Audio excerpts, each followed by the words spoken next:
Hey girl, hey, my name is Gina. I'm the founder of Babe Crafted, and I'm going live today with Kristen Diaz of Remotely Balanced, and you may also know her from Vow and Vast. So we're going to be talking about cycle management. This plays into productivity, this plays into self-care. It really lends itself to a lot of different things that are going to help you have a smoother and happier day-to-day experience as an entrepreneur. So we are going to go ahead and give Kristen a moment to join us. If you have any questions, please don't be shy about popping them in the chat throughout.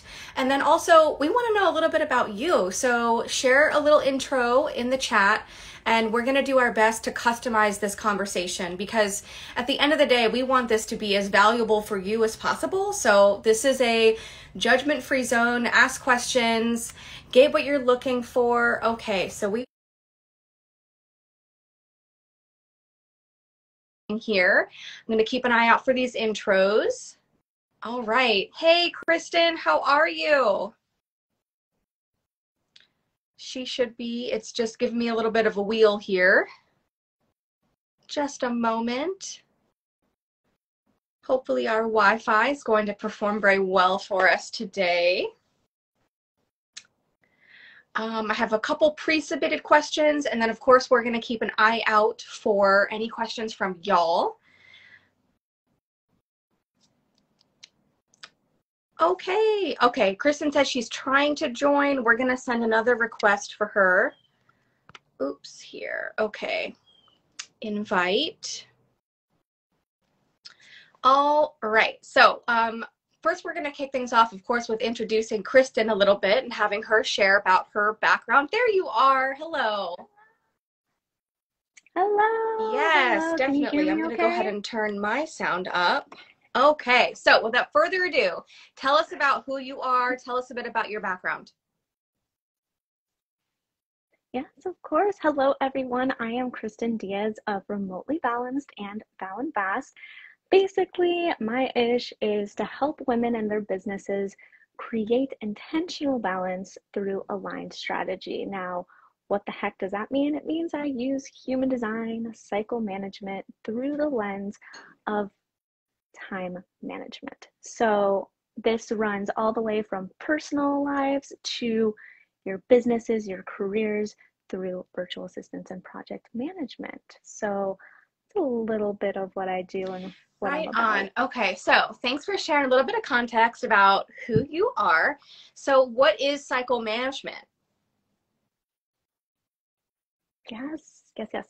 So, cycle management is basically the act of creating a habit to sync your cycle with your work and life. It's kind of like a little biohack based off of something that already naturally occurs for us women born ladies, because we have a period and we have very clear phases and cycles. So this can be cycle management through cycle tracking. So this can be through apps like Natural Cycles, which I use, through journaling, which I also use. I tend to do both because sometimes you can't trust technology. I mean, when Mercury retrograde is happening, it be happening. So I like to keep a journal aside and write things down as well. So I recommend those two on top of having a cycle management coach, which I have one, and her name is Nam of the Cyclical Coach. And I don't know if she's on today. She said she might be on to watch, but she is incredible. So if you are curious about cycle management, you can come holler at me, or I can send you my personal cycle coach. So that's basically what cycle management is: creating a habit of tracking your cycle and using these phases to do a bunch of things, which I think is probably your next question. So I Yeah, don't want to dive right into absolutely. And I love that you shared that you it. keep a journal to help you track and take notes, because like, we are busy, and there's this idea that, like, I often find myself saying, like, oh, I'll remember. It's like, no, I will not remember. So it's really important to track it, write it down, so we can go back and have less pressure on ourselves to remember all these details that will be important, but it's just really hard to hold it all together, with just our brains. So I love that you have a journal, that you jot things down in, so you have a record. That's awesome. Thanks. Yeah, it's been extremely helpful, because also what is a really great thing about cycle tracking is that you can, once you learn your phases and you start recognizing and counting, obviously, the days in your cycle. So right now I'm on day 3. So I am on day 3 of my menstrual. So I'm obviously bleeding. And then I know my next phase is follicular. So I know that I'm starting to gather a lot of energy again and, coming out of my little hermit hole. And I know what my body is feeling and going through. It's kind of my body is sending me what my cycle coach and I call body notifications instead of PMS. So, especially in the luteal stage where the PMS happens, you can really feel and see how your body is reacting to the things that you have done mentally and physically to your body up until that point. So it's very useful and interesting, not only for your body, but nutrition and burnout, which is the focus that I want to Absolutely. And I know you've touched on this a little bit already, but my next question is, so how can tracking your cycle affect us personally? What does that look like? Yeah, absolutely. So it can help you harness your energy to show up better and, nurturing your body through certain kinds of foods and things that our stomach helps break down during certain phases, but it also kind of blends into exercise as well. So in certain phases, you can go harder, you can do more weights, or in some phases, it might be beneficial to do more cardio. And there's definitely phases, just like your menstrual. It's like, I'm actually just going to sit this one out, probably do a long walk and some stretching and some gentle yoga, which is actually really honoring your body's energy and where it's at instead of, pushing yourself and potentially, causing damage. So that's one way. But also, like I was saying earlier, like the body notifications, like if you have experienced horrible cramps, leading up to your period, you might want to consider what was happening up leading up to that point. Like, were you traveling a lot? Were you under a lot of stress? Were you burnt out? Were you eating like crap?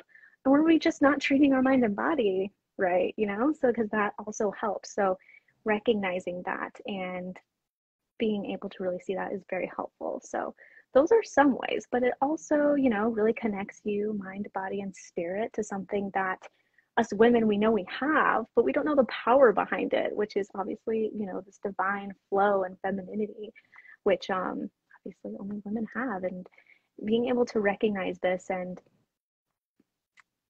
being able to schedule your life and how you kind of work around your cycle is just probably the most helpful thing that has ever happened in my life because, work, events, family, time, all of this has to go in flow of your energy. You create a flow. So you can also anticipate how you're going to show up. And so, for example, like if I'm in my ovulation phase where I'm in the middle of showing up, doing maybe things like this. And also, I might be prone to saying yes to things 2 weeks from now where I should know better to say yes to because it should be a no because I'm probably going to be in bed trying to relax my body after a long month. So those are a lot of the benefits, and those are just the ground surface from what I've been learning and diving into for the past few years. So very, very exciting perks and benefits to really getting in touch with your Absolutely, cycle. absolutely. And really recognizing these patterns so that we can, I love how you said we can honor them.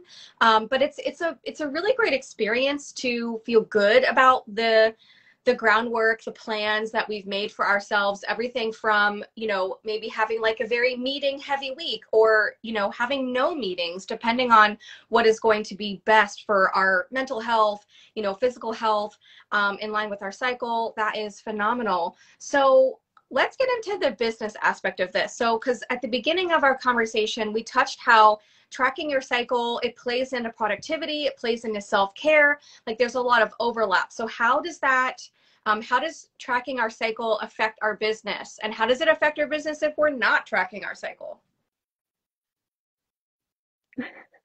So if we're not tracking our cycle as women who own businesses, we are probably going to experience, just in general, if you're not tracking, but more so in your businesses, because we're doing more work. We're expending more energy because we are running these businesses. There's a lot of pressure on us to perform, to show up, do all the things and make sure things are getting done, paying taxes and all the other little tiny things that can naturally just be forgotten about.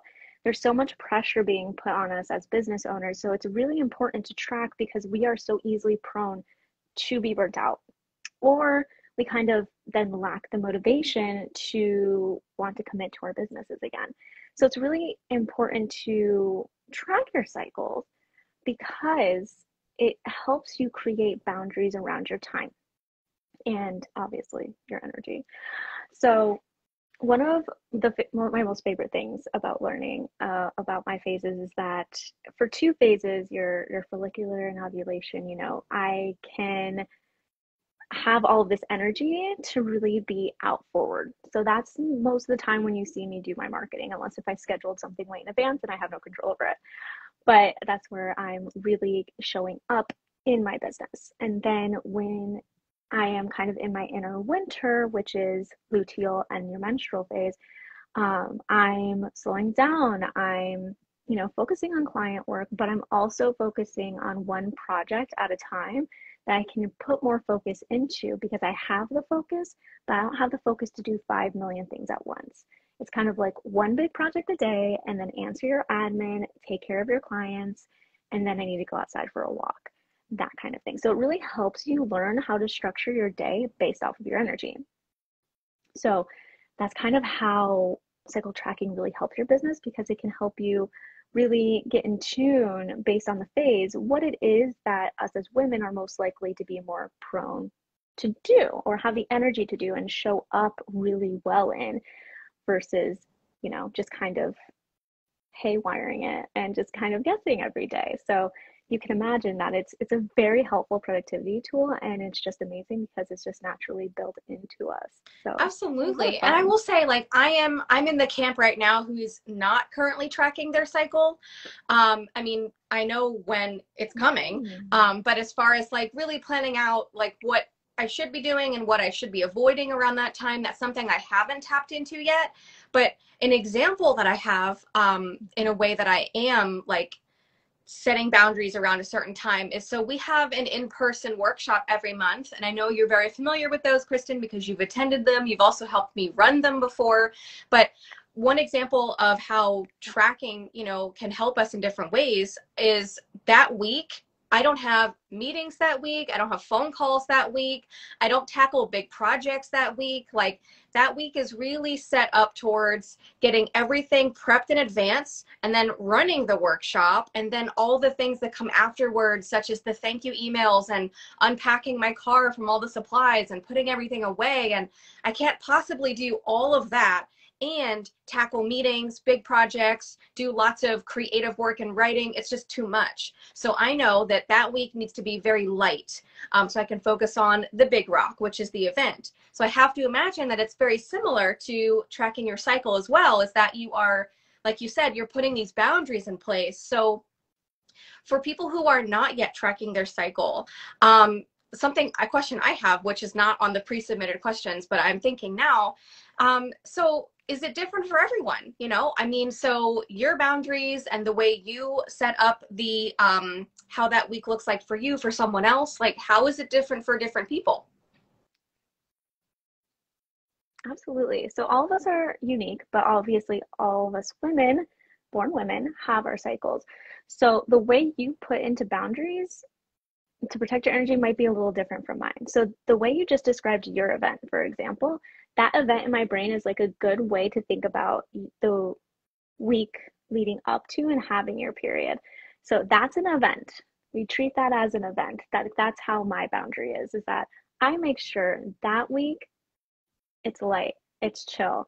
I'm doing admin and again, one big project at a time, not overloading myself because of that one big event, which for you, babe talks, for me, it would be my period. So thinking of ways to create boundaries and create time and schedules for your work is going to look very different for every woman. But the great thing about it is that most of the energy is very similar for each phase for each of us. So right now, I like I said, I'm day 3. So I am still bleeding, but I am moving right into the follicular stage. So you'll notice, like maybe if you talked to me like 2 days ago, I'm a little more low energy, like maybe my voice was even a little lower, but now I'm like starting to come up on my energy and I'm showing up, like I'm feeling a little kind of squirrely energy. And that is something that can be felt by most women, like coming off of your bleed and entering back into your inner spring, which is your follicular, and gaining that energy back.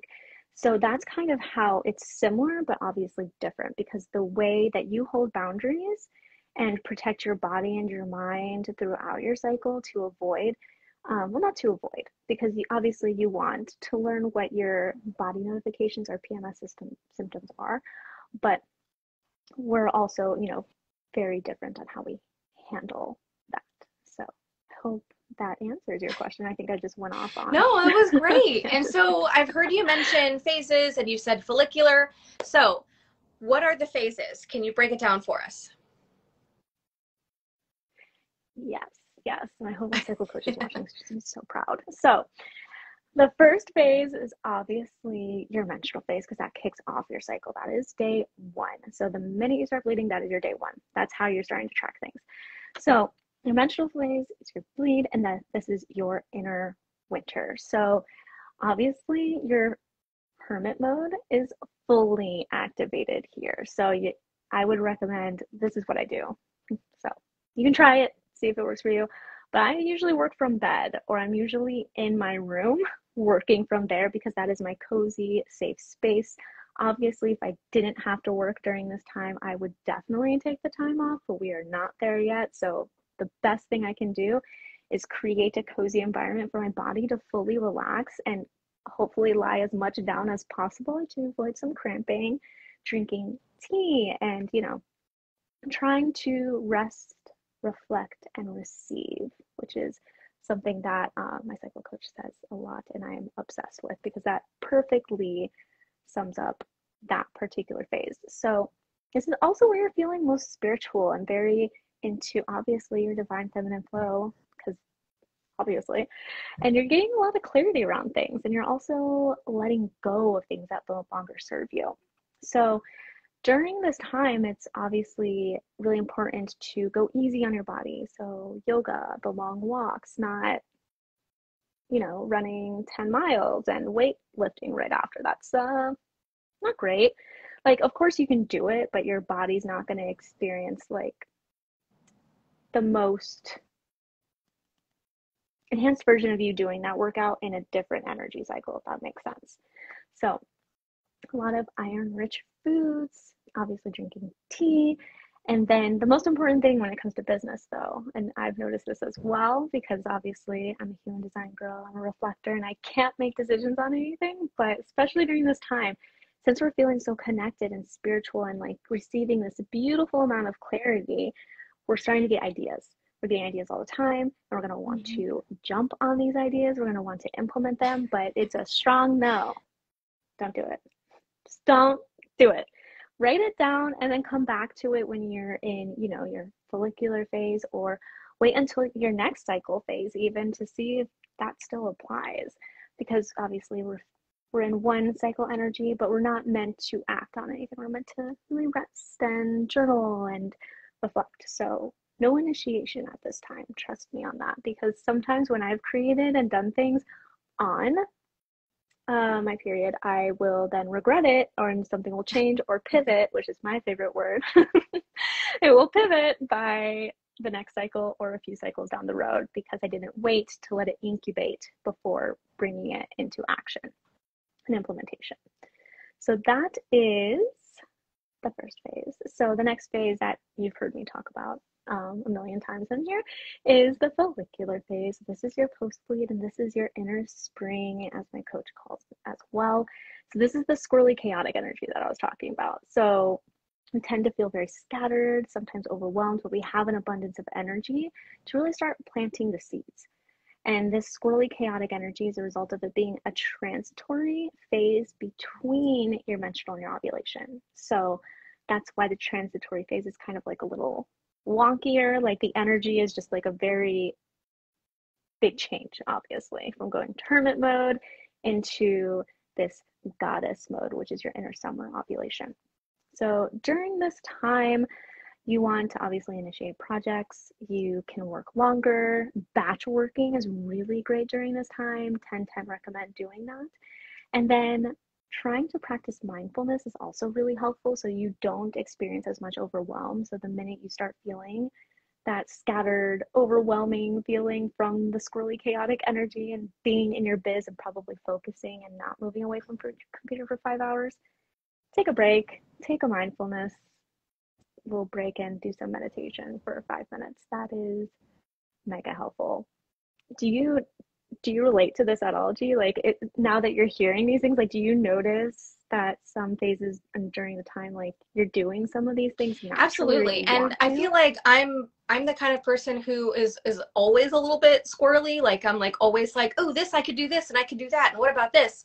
But I'm looking forward to like paying attention to when maybe that is more heightened or more prominent because it's really great to it's very tempting to like shiny object syndrome and like go after a lot of ideas in the moment, but it's really important to stay grounded and like what is most important in this moment. So that's not only is that a helpful reminder generally, but I'm definitely going to be keeping an eye on for that like heightened kind of higher energy, more like craving more I don't know, like activity in the future.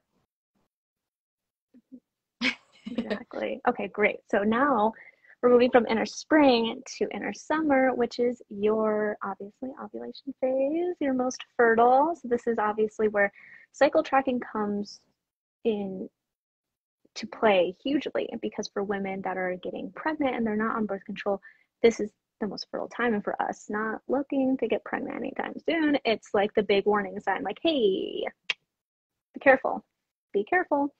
And your body naturally tells you this through cervical mucus, which my cycle coach is a pro on, and I would get into, but we're just going over the phases today. So this is queen energy. This is peak energy.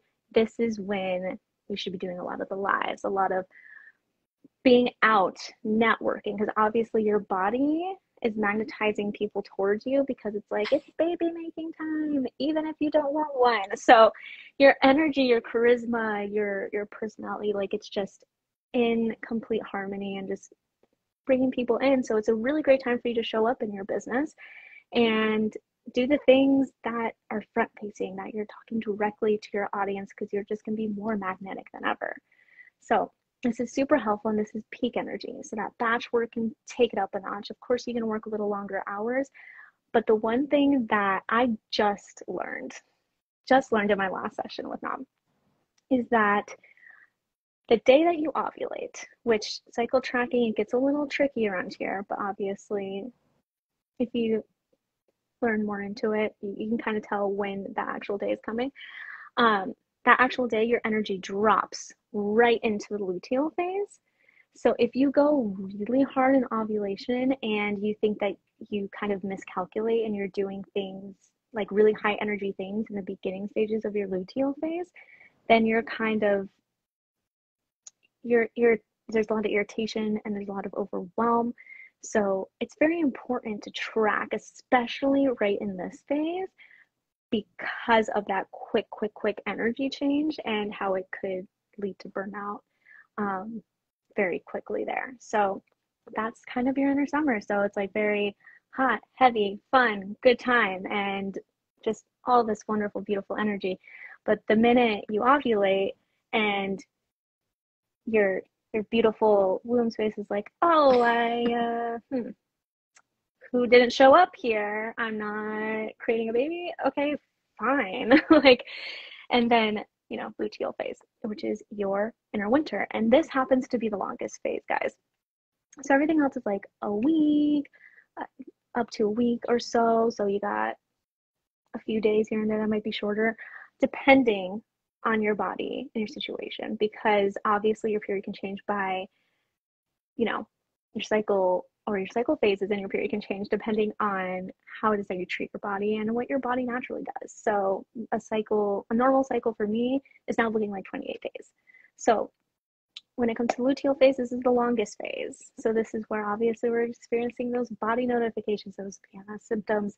This is when we're starting to slow down. This is where we're kind of starting to nest, where we're kind of being like, so those plans that I made 2 weeks ago, sorry, man, I'm flaking. Maybe in the next 2 weeks, which could be ideal if you know you're starting your follicular phase at that point, then great, you have the energy too. But this is the time where, we're really slowing down. And the first week or few days of this, depending on how long your phase is, that's where the cozy nesting vibes come in.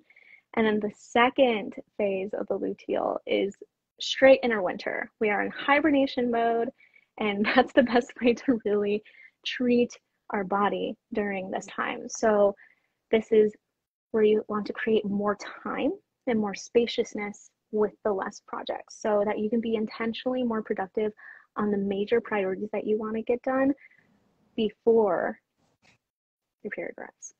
So it's also a really, really good time to edit, to organize, and to problem solve, but obviously not do that in 5 different directions at once. Also, your BS meter, this is my favorite part of luteal phase. It's like you can just tell when someone's bullshitting you immediately. So if you notice that you're just more on top of your shit that way and you're feeling more connected and kind of intuitive in that area, that's because your luteal phase is leading into obviously your menstrual phase, which is your most spiritually connected time. But your BS meter is on point. So if you received a great opportunity at the beginning of your cycle and you're like, okay, I have to think about it, and then you kind of revisit it during luteal and you're just like, I've got questions now, and they're probably very valid questions that you didn't think about in your squirrely energy during your follicular. So it's very, very interesting times and phases and very specific kind of areas where you can really tap into to really help you make aligned decisions, to do business, to show up for your business, to take care of your body. It's just wonderful learning all the phases. And just by learning the phases and doing something as simple as journaling and tracking, it's so helpful. It's so Absolutely, helpful. absolutely. And I feel like we have covered so much ground already. And I want to remind the folks tuning in, please don't be shy about asking a question or sharing like a favorite takeaway. Like this is a non-judgy space to just share about what's hitting for you, what you want to know more about. And then of course you can always message Kristen afterwards in her DMs. But we have this time together. So let's just go ahead and keep it going. So Kristen, I want to ask you, what are some more examples of boundaries that could be a really good idea to implement for someone who is new to tracking their cycle? Absolutely. So depending on, well, the first thing you really want to do is that you want to start tracking your cycle. Try immediately. Like the next time your day one, which is the first day of your bleed, the first it happens, that's your day one. You have to cycle track first in a way to be able to recognize what boundaries. So once you've done that, maybe once or twice for 2 cycles, maybe 2 months, then you're starting to get an idea of how long each phase is. And you'll notice that because you'll get an energetic shift. Because obviously when you're done bleeding, you're in your follicular phase, right? And then once you're done ovulating, you're in your luteal. So those are some 2 really great hard points to start with when you are cycle tracking. Then you can start kind of creating chunks from the month and really being like, okay, follicular phase, all right, this is where I want to probably take discovery calls potentially. This is the only time I want to do it. Let's do it for 2 weeks. Follicular ovulation, because that's when I want to show up. So boundaries around people, kind of asking too much of your time. So this is the danger here. It's like, yes, show up, but also create a boundary and protect your time. Like make sure you're showing up for obviously your team, your audience, yourself, your family. Like make sure those are a priority, that are getting your energy first, before kind of shifting to any other extracurricular requests. And then in your luteal and your menstrual phase, this is the time where you really want to go inward. Like this is the time where, self-care is always all the time. But especially during these last two, when you're kind of going into your inner winter, your inner fall, and you are starting to get cozy and nest, like be selective about who you're letting in during that time, and be very selective about what projects you want to work on during that time as well, because those are the projects that are going to get more momentum as you have more focus and you're creating more space. So move all the funky admin to earlier, and then move your really brain strategy projects to later. So that's kind of a boundary for me, is that I will only initiate projects during follicular and ovulation, and then I spend a lot of time on a project a day or a week, depending on how big it is, during my luteal. So then in my menstrual, I'm not doing so much. I'm just like kind of scrubbing things a little bit, or I'm just doing the really, really, really easy admin that my brain does not have to think about. So I can make room for all the fun ideas and inspiration that come on in. So the boundaries, those are mine, but obviously everyone's is a little bit different. And, creating a boundary about how you work out as well, exercising, taking a look into that, and only doing, certain things during certain times when your body has like the most energy. That's also a really healthy boundary for me, to take it slower during luteal and my menstrual phase, to really protect and give my body a rest. And then I have happily more energy to do the harder things when I am in my other phases. So yeah, absolutely. Absolutely. And so before we round out our conversation, I want to go back just for a moment to what you had said is first things first is to start tracking your cycle. So let's go ahead and bust out the notes app on our phone, or the paper journal, whatever works for you, whatever's going to just be easiest to get started, right? Because that's what's most important. What are the 1 to 3 things that we should be writing down every day of the cycle that we start tracking first? Absolutely. So you want to track what sensation is going on. So, if you're bleeding, what kind of blood is going to be really indicative, and that kind of helps you end up seeing what is a healthy blood versus, what a stressed out period looks like, right?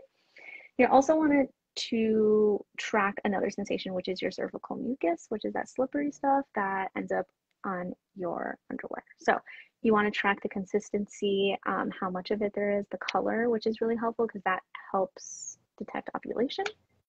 And then you also want to track your energy and your mood. So kind of being like, I'm happy, abundant, aware, things like that.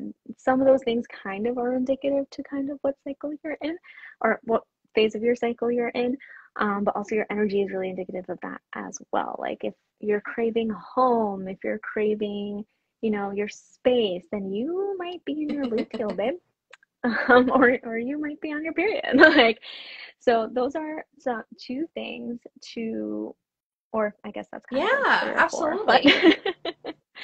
But ways to that is so helpful. And like, thank you so much for having this like really open conversation, like not only sharing your own personal examples and what's worked for you and how your journey's been, but also encouraging other people who have periods to track their cycle, and better match it up with all the other wonderful things that are going on in their life, so they can have better everything, better relationships, better workouts, better mental health, self-care, like just better everything. So that has been so wonderful, Kristen. Where can we learn more about you and your services? And, I just want to remind everyone that is tuning in now or who will be watching the replay in the future, a big part of why we're talking about cycle management is because, Kristen, you focus a lot on productivity. And the only way to be more productive is to really, I think the best way to be more productive is to really figure out what patterns we have in our lives. And this is one of those patterns, a very important pattern. So that being said, tell us how we can work with you and how we can learn more about you. Absolutely. If you want to learn more about your phases and the basics of cycle management, you can hit me up at Remotely Balanced. And we have a new session in place called the Soul Strategy session, which has 3 focuses, one of them being cycle management and learning your phases so you can create a schedule and become more productive naturally.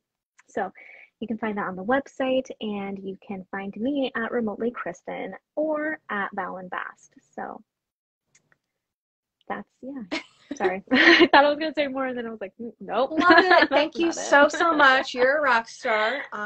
Very excited for everyone that's tuned in, like myself included, to just get on this train and see where it takes us. So thank you, Kristen, for sharing today. You're so welcome. Absolutely. All right. Thank you, everyone. Enjoy the rest of your day.